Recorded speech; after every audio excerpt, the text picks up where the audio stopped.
ابھی ایک امریکی سابق جنرل مارک کیمٹ نے پیئرز مورگن کے شو میں بھارت اور امریکہ کے تعلقات پر بات کرتے ہوئے فیلڈ مارشل آصم منیر کی جو مثال دی ہے وہ قابل غور ہے۔ اس نے یہ کہا ہے کہ یہ بھارتی غرور اور تکبر تھا جس کی وجہ سے پریزیڈنٹ ٹرمپ جو ہیں وہ فیلڈ مارشل آصم منیر کے قریب ہوئے، پاکستان کے قریب ہوئے۔ تو یہ قابل غور ہے، اور اس میں جو ہمارے لیے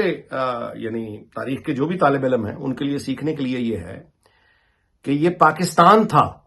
جس نے اس غرور اور تکبر کو، یعنی بھارتی غرور اور تکبر کو توڑا۔ اس خطے میں جو ایک پورا ایک ہوا بنا ہوا تھا بھارت کا دنیا میں کہ ایک اتنی بڑی طاقت بننے جا رہا ہے کہ اس نے چین کا مقابلہ کرنا ہے، اس کو جب پاکستان نے اس کی پٹائی کی، دنیا بھر کے سامنے کی، ان کو ناکام کیا، ان کے جہاز گرائے، ان کو ہیوملیٹ کیا، اس کے بعد وہ غبارہ بیلون جو ہے وہ پھٹ گیا۔ اور آپ دیکھ لیجئے کہ اس کے بعد پھر پاکستان کو جو دنیا کے اسٹیج پر ایک مرکزی حیثیت ملی، اور اس کے بعد وائٹ ہاؤس کے جو انویٹیشن ملا فیلڈ مارشل آصم منیر کو، یہ سب اس کے بعد ہے۔ تو اس کا مطلب یہ ہے کہ بھارتی غرور اور تکبر جو تھا، مودی سرکار نے جو مروا دیا بھارت کو، اس کی جو بنیادی کردار تھا تکبر کو توڑنے کے لیے وہ پاکستان کا تھا۔ اور اس وجہ سے ایک سابق امریکی جنرل کہہ رہا ہے کہ امریکہ اس وجہ سے پاکستان کے قریب ہوا، اور اب یہ بھارت کو سوچنا چاہیے۔ خیر، بھارت کو کیا سوچنا چاہیے یہ وہ سمجھے، لیکن پاکستان کے لیے اس میں سبق یہ ہے کہ طاقت کا احترام ہوتا ہے، اسکل کا احترام ہوتا ہے، ہنر کا احترام ہوتا ہے، اور ظاہر ہے کہ ہمیں بھارت کا تکبر اگر پاکستان توڑ سکتا ہے تو ایک تو خود ظاہر ہے کہ تکبر سے ہمیں دور رہنا چاہیے، فخر ایک اور بات ہے، تکبر سے دور رہنا چاہیے۔ اور دوسری طرف یہ ہے کہ بھارت کو بھی بہرحال یہ دیکھنا ہوگا کہ اب امریکی جو ان کے دوست تھے وہ بھی ان کو یہی کہہ رہے ہیں کہ آپ یعنی پاکستان سے پنگے لے کر اور ہمسایوں سے پنگے لے کر ایک سٹیبل نہ ملک خود بن سکتے ہیں، نہ دنیا میں اپنی عزت کروا سکتے ہیں۔ سو اس لیے بھارت کے پاس اس وقت دیکھیے جی، ہر کرائسس میں ایک اپرچونٹی بھی ہوتی ہے۔ تو مودی سرکار میں تو مجھے نہیں پتا کہ یہ اتنا دم ہے یا اتنی دلیری ہے یا نہیں، یہ کوئی کام دلیر آدمی کر سکتا ہے، اور اگر وہاں پہ کوئی دلیر آدمی ہوتا بھارت میں تو موجودہ وقت جو ہے اس وقت پاکستان کے ساتھ معاملات کو نارملائز کرنے کے لیے بہترین وقت ہے۔ پاکستان میں اس وقت ایک مضبوط قیادت موجود ہے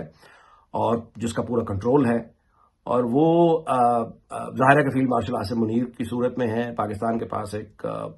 بہت متحرک وزیر خارجہ ہے اسحاق ڈار صاحب، اور اگر وہ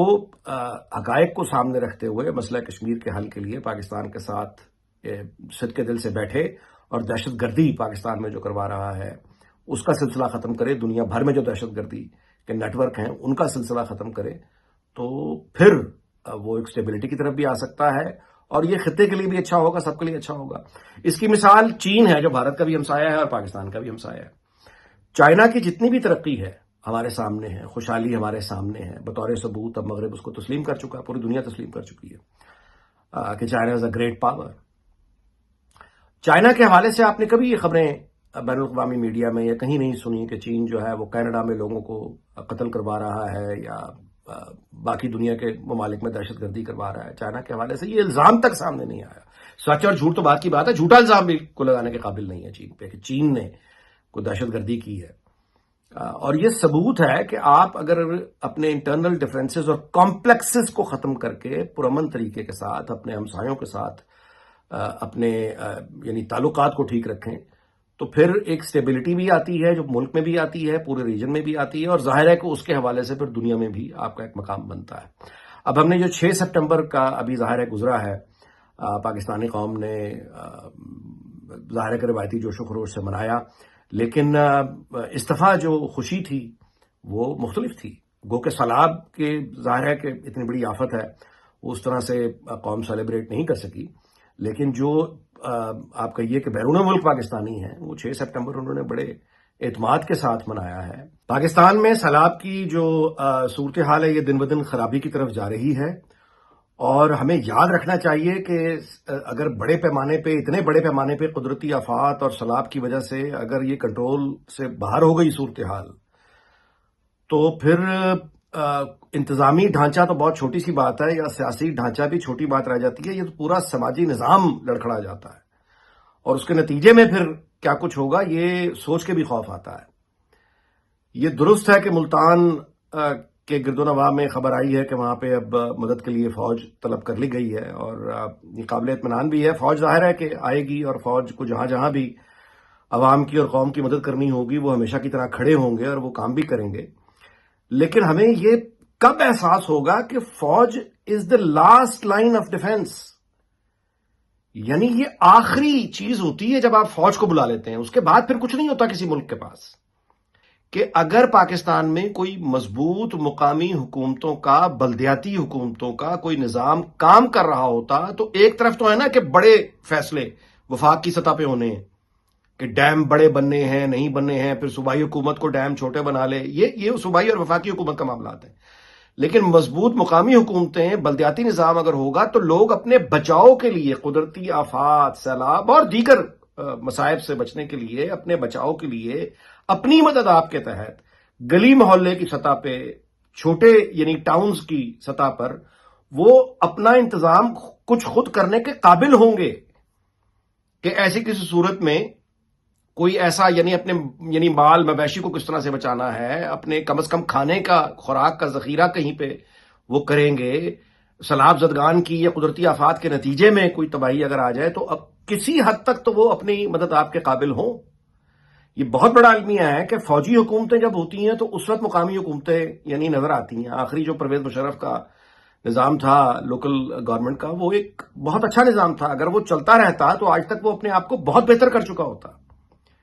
اور سیاسی جماعتیں جب حکومتوں میں آتی ہیں تو بلدیاتی نظام اور مقامی حکومتوں کا کانسیپٹ ہی ختم ہو جاتا ہے. عمران خان صاحب جو کہ بہت ہی ان کی درجنوں تقریریں ریکارڈ پر موجود ہیں جس میں وہ برطانیہ کی جو لوکل گورنمنٹ کا نظام ہے اس کے اوپر وہ باقاعدہ لیکچر دے رہے ہیں، کئی یعنی بلا تکان بولے چلے جا رہے ہیں اور فضائل گنوا رہے ہیں کہ برطانیہ کی مقامی حکومتوں کا نظام کیوں بہتر ہے اور برطانیہ کی خوشحالی میں مقامی حکومتوں کا کیا کردار ہے. ان کی درجنوں تقریریں پڑی ہوئی ہیں. لیکن آپ دیکھیے کہ یعنی جب قول میں اور فعل میں تضاد آپ کے سامنے آ جاتا ہے کہ جب پنجاب میں حکومت رہی، وفاق میں حکومت رہی، تو کوئی بلدیاتی نظام، کوئی مقامی حکومتوں کا مضبوط نظام نہ وہ لا سکے جس کی وہ تعریفیں کیا کرتے تھے، تقریریں کیا کرتے تھے. اور پختونخوا اس کی دوسری مثال ہے جہاں پہ اب یعنی تیسری بار ان کی حکومت آ چکی ہے، لیکن وہاں پہ کوئی مضبوط مقامی حکومتوں کا کوئی ایسا ماڈل ڈیولپ ہی نہیں ہو سکا کہ کسی بھی آفت کے نتیجے میں ہمیں وہ مقامی حکومتوں کا ایک متحرک نظام نظر آئے. اچھا، اب اگر یہ سارے ملک میں اگر مضبوط یعنی وہ مقامی حکومتیں نہ بھی ہوں، 50% میں ہی ہو جائیں، 25% میں ہی ہو جائیں، تو یہ جو آفات اب آئی ہیں اس وقت اب آپ اندازہ لگائیے نا کہ پنجاب میں، باقی پختونخوا میں، اب سندھ میں یعنی جو اطلاعات آ رہی ہیں، اگر یہ ان صوبوں کا 25% بھی یعنی مقامی حکومتوں کے افیکٹو ہونے کے نتیجے میں 25% لوگ بھی اگر اپنی مدد آپ کرنے کے قابل ہوتے تو باقی جو پوری صوبائی یا وفاقی انتظامیہ یا فوج ہے، ان کے جو ریلیف ورک ہے اس کے کام میں ان کی مشکلات میں کتنی کمی آتی. یعنی کم از کم یہ تسلی تو ہوتی کہ 50% یا 40% یا 30% یا 25% لوگ تو وہ محفوظ ہیں اپنی جگہوں پہ، انہیں فوری مدد کی ضرورت نہیں ہے. تو پھر باقی وسائل جو ہے وہ لوگوں کی طرف موڑے جائیں جہاں مضبوط مقامی حکومتیں موجود نہیں ہیں. لیکن وہ بھی نہیں ہو سکا. نتیجہ یہ ہے کہ اب اتنی بڑی ایریا، اتنی بڑی آبادی، کون سی انتظامیہ ہے جو اس سے افیکٹو ہو کے اتنی بڑی آفت کا مقابلہ کرے گی؟ ہمیں بین الاقوامی مدد کی اپیل بھی کرنی چاہیے، اور لیکن اس کے لیے ظاہر ہے کہ پہلے پوری قوم میں وہ جذبہ پیدا ہونا چاہیے. جو مجھے سمجھ سے باہر ہے کہ ہمارے میڈیا میں یعنی کیوں فوکس نہیں ہو رہا اس طرح سے ابھی تک جو کہ ہونا چاہیے تھا. ہمارا فوکس یہ سیاسی لڑائی کا وقت نہیں ہے، یہ اکٹھے ہو کے، ایک ہو کر، یکجہتی کے ساتھ اپنے ان تمام بھائیوں کا، بہنوں کی مدد کا وقت ہے جو اس سیلاب کے زد میں آ چکے ہیں، اور آگے یہ سیلاب ابھی تھمتا دکھائی نہیں دے رہا. تو ہمیں بنیادی طور پر یعنی انتظامیہ تو خیر ظاہر ہے جو بھی انتظام ہے سب کے سامنے ہے، فوج ہی کو طلب کرنا پڑتا ہے. وہ ان کی ایفرٹ اپنی جگہ، ان کی مہربانی، ان کا وہ اپنا فرض ادا کرتے ہیں وہ اپنی جگہ، لیکن مضبوط مقامی حکومتوں کا متبادل اور کوئی دوسرا ادارہ نہیں ہو سکتا. لہٰذا ہمیں کاش کہ یہ آفت، اللہ تعالیٰ سے ہماری دعا ہے، سب کی دعا ہونی چاہیے کہ اس آفت یہ گزر جائے اور لوگ مطلب پاکستان اس کو برداشت کر لے اور لوگوں کا نقصان کم سے کم ہو. لیکن اس کے بعد دوبارہ سب سے زیادہ جو سر جوڑ کر غور کرنے کی ضرورت ہے وہ مقامی حکومتوں کا ایک مضبوط نظام ہے جس میں ان کو پراپر بجٹ ملے، پراپر الیکشنز ہوں، اور اس کے بعد ان کو اپنے علاقوں سے خود بھی ریونیو اکٹھا کرنے کا اختیار حاصل ہو۔